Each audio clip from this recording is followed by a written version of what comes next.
Estimada audiencia, les habla la doctora Isabel Anduesa desde el Instituto de Investigaciones Farmacéuticas de la Universidad Central de Venezuela. Nos complace compartir este ciclo de ponencias que las hemos llamado Cápsulas Científicas de la Facultad de Farmacia. En ellas, un número calificado de investigadores de diferentes áreas del conocimiento farmacéutico exponen de forma comprimida algunas de sus actividades y logros científicos alcanzados durante la pandemia por COVID-19, esperando que sea de su interés y que al mismo tiempo sirva este canal junto con la revista de esta facultad como medio de divulgación de las actividades que se realizan en nuestra Facultad de Farmacia de la UCB. Buenos días. La ponencia que me toca dar a continuación es sobre el desarrollo de la invasividad de las algas marinas nativas y exóticas y otras especies presentes en las aguas del Ártico. Para empezar, podemos decir que la introducción de las especies terrestres o marítimas se remonta a antiguas civilizaciones. En los últimos 200 años, esta se ha acelerado grandemente debido al transporte marítimo y también a causas como la deforestación, la contaminación y los cambios climáticos. Ahora bien, ¿qué es una especie exótica invasora? Son aquellas especies que se establecen en un ecosistema o hábitat que no es el natural para ellas y se convierte en un agente de cambio, aumentando su abundancia, su distribución y amenazando la diversidad. Estadísticamente, se sabe que la segunda causa de pérdida de diversidad biológica es por especies exóticas invasivas. Pero solamente las especies exóticas pueden ser invasivas. En la actualidad se piensa que también las especies nativas pueden convertirse en especies invasivas.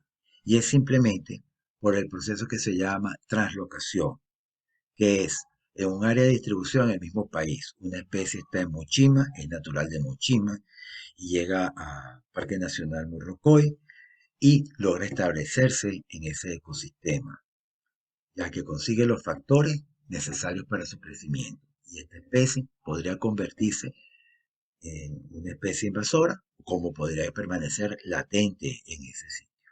Pero sí se puede pensar que una especie nativa puede convertirse en una especie invasora.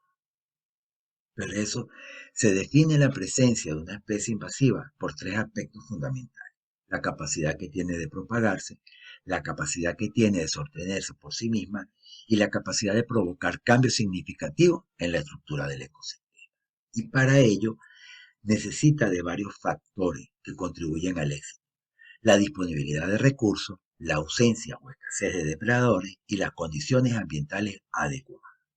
En la fotografía podemos observar el Capaficus alvarensis, solamente dos fotografías en las cuales quiero demostrar el inicio de una especie que no es autóctona de ese sitio y cuando esta especie logra establecerse en ese sitio de origen, entonces su crecimiento, en la cual opaca totalmente todo lo que hay en ese ecosistema, prevaleciendo ella como dominante. Y como no tiene una especie que la deprede, significativamente se coloca en esa situación. En esta diapositiva lo que quiero, digamos, marcar un poco es cómo esta problemática ha ido aumentando y cómo organizaciones como la OMI y Marpol ya están poniendo cartas en el asunto de hace tiempo. En la primera resolución, la de 1973, en la resolución 18, ella dicta que, que para evitar la propagación de bacterias causantes de enfermedades epidémicas, significa que ya se habían dado cuenta de que en el agua del lastre ya podían llevarse organismos patógenos de otras partes del mundo. En la de la de 1993 ya anexa organismos acuáticos y agentes patógenos. Evidentemente, ya nos damos cuenta de que hay una problemática fuerte con las especies exóticas. Y en el 97 cambia la resolución y la leo textualmente. Se determina las directrices para el control y la gestión de agua de lastre en los buques a fin de reducir al mínimo la transferencia de organismos acuáticos y agentes patógenos. Esto modifica y actualiza la resolución 774. Dicha resolución tiene como objetivo principal que todos los buques tengan un plan de gestión de aguas de lastre. Ya la parte administrativa y de gestión de las aguas de lastre compete al instituto y en esto estamos trabajando. En esta diapositiva lo que se demuestra es el volumen de rutas de navegación que hay y en el Atlántico bastante extenso, un volumen bastante grande, por lo que estamos propensos, todos los países de la zona, a tener especies exóticas en nuestra costa. Les traigo tres ejemplos sencillos de especies exóticas, entre ellas la ulva reticulata. Es una especie que se identificó en Morón en los años de 1980 y se definió como una especie exótica invasora. Otra especie es la presencia del molusco mejillón asiático en la boca de Pedernales en el 2002. Y tenemos también en la actualidad una especie de coral blando llamado Xenia sp, que está aproximadamente creo que desde el año 2006-2008, si no me equivoco, pero se ha observado mucho en la parte de Valle de Mochima y es un coral que se establece en el sustrato y va sobrecreciendo sobre los corales, en la cual ocasionando la muerte. Entonces esto hace que la estructura de este ecosistema se modifique totalmente. Como no hay depredadores para ese coral, simplemente sigue reproduciendo y sigue opacando, por decirlo de alguna manera, las demás especies que están ahí. Por ende, cambia la estructura del ecosistema totalmente. También tenemos el caso de Vibrio cólera y Escherichia coli, patógenos por excelencia que pueden viajar en las aguas del lastre, y la única manera de determinarlos es por cultivo microbiológico. Y esto tiene que ser seguido todo el tiempo, la determinación, la toma de muestras de aguas del lastre para la determinación de ciertos patógenos, indudablemente. Ahora bien, estas dos fotografías muestran dos especies, una nativa y la otra no exactamente, no sabemos si es nativa todavía, pero es Dictyota ibaricata.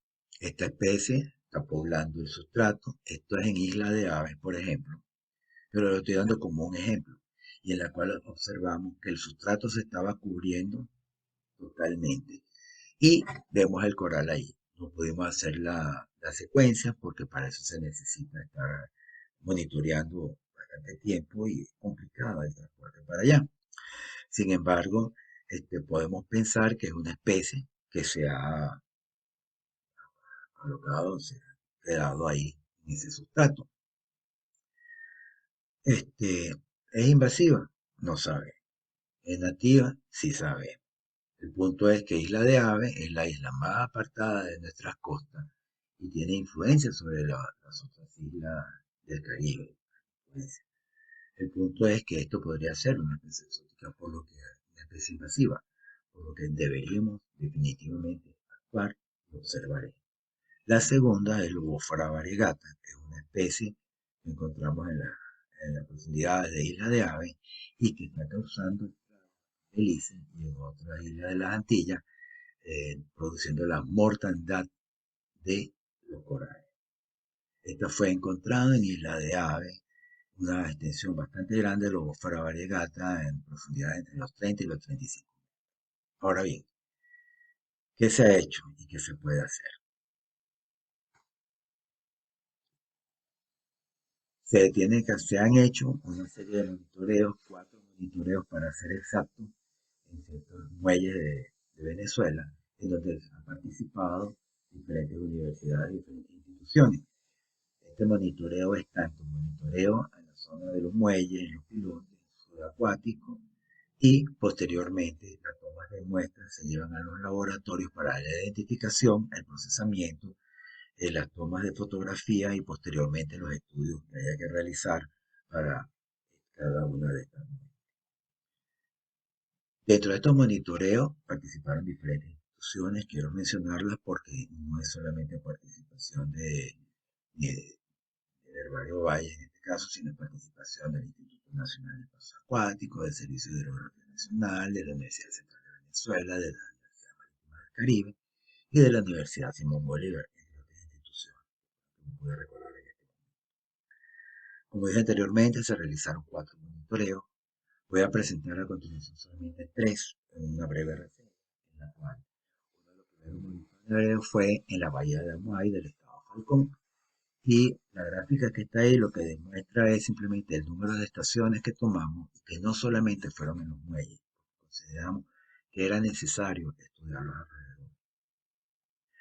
Que encontramos especies exóticas, sí, que son invasoras, no. Sin embargo, encontramos ya especies que sí han sido, que son evaluadas como invasoras. Entre ellos la vulva reticulata, como lo dije anteriormente. Y entre organismos, entre peces, por ejemplo, sí encontramos el pez león, pero que no lo podemos tomar como problemática de agua. Sin embargo, se hizo ese monitoreo, así como también se hizo otro monitoreo en la refinería de José. Vuelvo a enseñarles la gráfica de todo el número de estaciones que se realizaron y que pueden observar que utilizamos también las islas cercanas al muelle. Esto básicamente es porque no consideramos que la especie invasora se va a quedar simplemente en el muelle. Simplemente el muelle es un sitio de llegada, pero que tiene que trasladarse por las corrientes a otras partes de la costa. Y ese es el problema de la especie invasora marina, que se establece y no la vemos. El otro muelle que analizamos es el de Puerto Cabello, en donde la gráfica muestra nuevamente lo que les quiero mostrar, es eso, el número de estaciones que hicimos y también que nos alejamos de la parte de los muelles para este estudio. Aquí vimos 70 especies de peces, 37 muestras de algas marinas, 8 cirripedios y 75 especies de moluscos aproximadamente. Como se hizo solamente un primer monitoreo, hicimos una línea base, pero no es la adecuada. Se necesitan por lo menos mínimo 2 monitoreos al año durante 2 o 3 años para observar cómo es el tipo de evaluación de estos organismos, su permanencia en el tiempo a través del año, si es repetitivo, si no es repetitivo. Hemos adoptado una serie de recomendaciones en la cual decimos que debemos continuar con estos estudios de línea base en estos 4 puertos y a futuro inmediato en los otros puertos.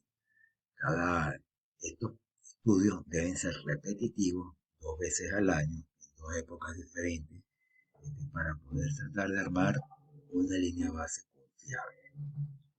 La información que se encuentra está dispersa, por lo que se sugiere motivar a estudiantes y profesionales para el estudio en campo y revisiones en lugar. Y por ende, la línea ideal portuaria es una línea que tenga la línea de una línea que tenga varias campañas hechas en el mismo sitio. De las conclusiones de todo este trabajo, decimos que el control y la gestión de especies exóticas es una estrategia nacional. Deben participar todas las instituciones nacionales y universidades en este control y gestión. La elaboración de protocolos para la inspección de los tanques de agua lastre es necesario, si no me equivoco, se hacen, pero deben hacerse con mayor poder, varias veces. Tercera conclusión es que la detección temprana ayuda a la prevención. Debe señalarse aquí algo que es muy importante. A nivel de especies exóticas marinas es muy difícil el control. De hecho, cuando se determina que una especie invasora marina es invasora, ya el daño está hecho y es muy difícil erradicar.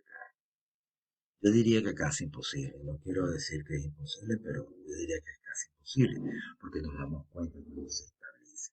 Y eso debido al tipo de ambiente, que no es un ambiente terrestre, que es más controlable, es un ambiente un poco menos controlable, por lo que la detección temprana ayuda. ¿Y cómo podemos hacer la detección temprana? Con el monitoreo, es decir, una vigilancia, un reconocimiento y un monitoreo.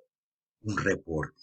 Y por último, las evaluaciones de riesgo, el estudio de diversas especies para ver cómo es su comportamiento en diferentes condiciones. Para ello se deben de estudiar su distribución a nivel geográfico nacional y mundial, se debe de estudiar las temperaturas en las cuales son más eficientes en su reproducción, máximas y mínimas, así como las salinidades, las corrientes marinas.